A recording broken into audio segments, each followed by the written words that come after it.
And so, the latest worst kept secret, the DJI FPV drone, has finally officially been released. The internet will be going crazy with videos, pictures, specs, and already, no doubt, people have spent their cash and pre-ordered the drone. Now, I thought I was going to be one of those people as well, but I'm not. And I'm not so sure you should be either. So stick around and I'll tell you why.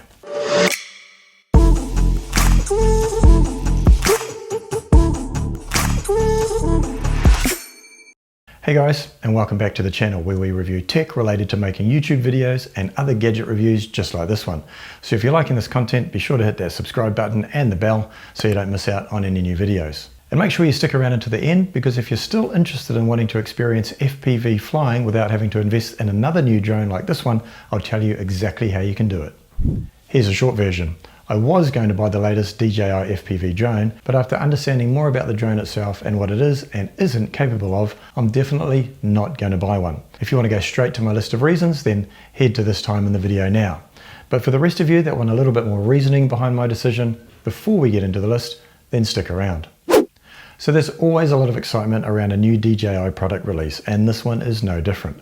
The tech world has been speculating for months about when, not if, DJI will release their own purpose-built FPV drone. They'd previously entered the FPV market with the release of FPV goggles. Some of these can be used with their own consumer drones, and some are designed for use with other hobbyist and DIY FPV drones. But over the last few months, there's been very specific leaks of information about their new drone, including specifications, pictures, and videos that don't leave anything to the imagination. So much so that I was very keen to get one as soon as it came out. The idea of immersive drone flying using goggles was, well, one that was, and still is, very, very exciting to me.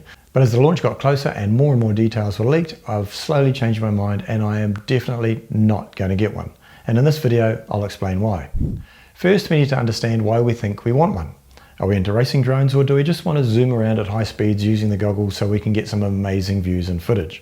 If you're into racing drones, and disclaimer, I am in no way an expert on FPV or racing drones, then this probably isn't the drone for you. There are other more purpose-built aircraft for that purpose. Next, if you want to have fun and experiment with the immersive flying aspect of FPV droning, then again, there are better ways to do it. The DJI goggles are compatible with most of their drones on the market now, and there are a raft of reasons why that is a better option, and I'll cover that too. With this drone, DJI are trying to hit that elusive sweet spot, a drone that could appeal to the consumer drone flyer by including all of the kit in one package versus what many FPV flyers are forced to do currently, and that's source all the components individually and pretty much put together their own system. In this kit, you get everything you need, and it all works in the seamless way that we've come to expect from DJI products. But they've also built in enough FPV drone specific functionality into the device to satisfy the more hardcore, for want of a better term, FPV drone enthusiast. Functions that are unfamiliar and a bit scary, if I'm honest, to those of us that fly their consumer drones. But they've also provided the option to disable them. So it'll be very interesting to see how successful the launch of this new product is for DJI. I, for one, will be watching with a lot of interest. And don't get me wrong, just because I have decided not to get one of these drones doesn't mean I dislike the product at all. No way. It's just not for me. I'm a massive fan of DJI and own many of their products. It's just this one isn't for me. So onto the list, and here are the reasons I've been a bit put off, and they're in no particular order. First up, this new DJI FPV drone only has one axis gimbal, not like the 3-axis gimbals you get with DJI's other consumer drones. To keep the footage as stable as possible, it uses its rock-steady electronic image stabilization. So whilst the footage will definitely be usable, it's not going to be of the same quality that you can capture with the likes of the Mavic series of drones. Manual mode is for experienced flyers only. In this mode, all major flight assists are disabled and gives direct control to the operator. Now, one of the key things here is that if you take your thumb off the throttle while you're in this mode, the drone's going to drop. It's not like the consumer drones that have altitude hold, so with this one you have to be moving all the time. And if you want to stop and have time to enjoy the scenery, to think about what you're going to do next, then your expensive drone's going to drop out of the sky. I, for one, don't need that pressure. So then if you avoid manual mode just because it's too scary, you can use normal and sports mode. But as these are very similar to the other DJI drones, and as the goggles can take an input like HDMI, you might be better off flying, for example, a Mavic 2, and you'd have the same experience, but better video quality and a longer flight time. And without the chance your drone's going to drop to earth when your daughter distracts you because she's hungry. If you're really wanting to get into true FPV, which is pretty much 100% manual control, then although this drone has a lot of the flight assist disabled, it still does have some, which takes the control away from the pilot, which kind of defeats the purpose. It does have an emergency brake that true FPV drones don't have, so once again it's kind of a hybrid that hardcore FPV flyers will probably avoid. Hey, just quickly, if you're getting value from the video so far, it'd be great if you could hit that like button. It'll really help out the channel. And if you want to see a bit more content like this, be sure to hit the subscribe button so you don't miss out on any videos. And remember to stick around until the end of the video because I'll explain what I think is a better way to experience FPV drone flying without having to buy this drone. Right, let's get back into it. The speed of the drone. Whilst sounding great in theory, is actually way too fast for me. I'm an everyday casual pilot who likes to flip the Mavic into sports mode from time to time to have a bit of a hoon around. Now this beast can get up to 60 miles an hour, which is nuts. To me that's an accident waiting to happen. It kind of reminds me of, I don't know, rich people buying a Ferrari because they can, with little or no experience driving a vehicle like that, and they crash it on the way home from the dealership. No way, I know my limits and this is too fast for me. Now, having said that, true FPV hobbyists would probably say that it's a bit tame. So if you're one of those, you're probably not going to get one anyway because it goes too slow for you. Hey, so tell me what you think of the list so far in the comment section below. I'd be really keen to hear what you think. Another reason is I get motion sick. And if you're like me, you'll probably end up falling over or being sick in your own lap. Or worse, falling over and then being sick in your own lap. And neither of those options sound very good to me. So if you're thinking of getting this drone and have never flown a drone using goggles before, my strong advice is go and test one out somewhere first, as you may come to the unwelcome and expensive conclusion that FPV drone flying is not for you.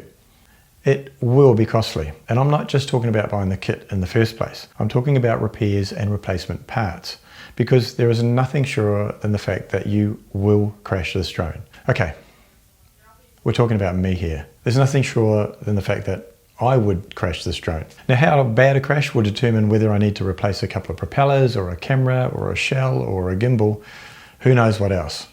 Plus, you're going to need batteries. It comes with one, and with a rated flight time of around 20 minutes, you're probably going to want to get at least one or two more. There's no fly more combo option with this kit. It's one size fits all. So ka-ching, ka-ching.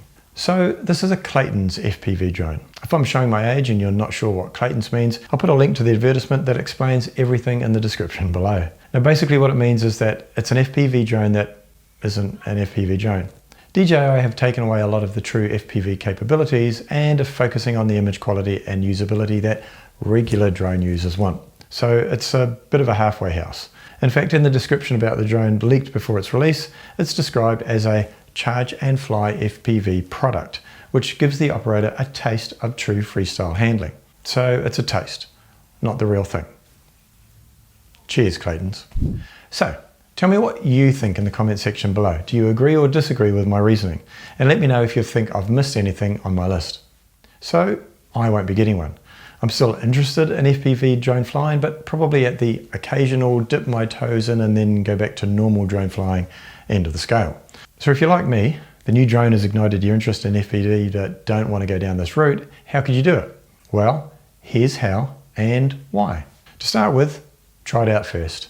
And by that I mean try out drone flying with goggles. Hopefully you've got access to a DJI store or a reputable place that sells drones and can give you an opportunity to try it before you fly. This way you'll know if you like it, and by like it, I really mean not falling over and being sick in your own lap. Now if you can tick that box and you still want to do it, and you've already got a DJI drone, get yourself a pair of DJI goggles.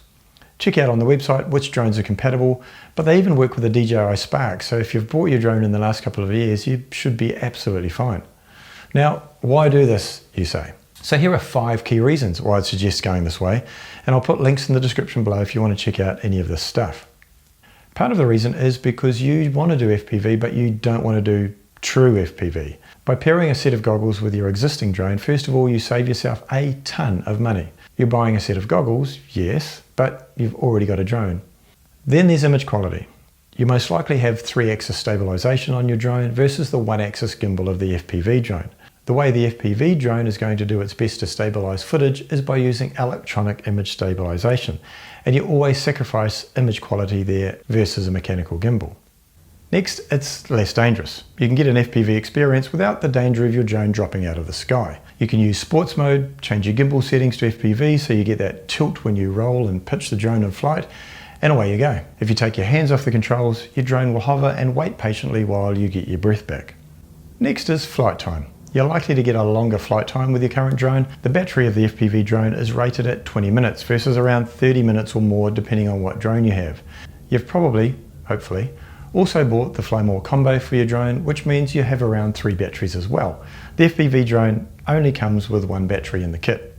Now they say the DJI Mini 2 is capable of being controlled by goggles, so that's a real cost-effective option if you wanted to give it a go. There are lots of other great reasons why I love the Mini 2 drone, and I've made a video about it, so be sure to check that video out. I may have to remake that video and add goggle compatibility to the list. Thanks guys, and I'll see you in the next video.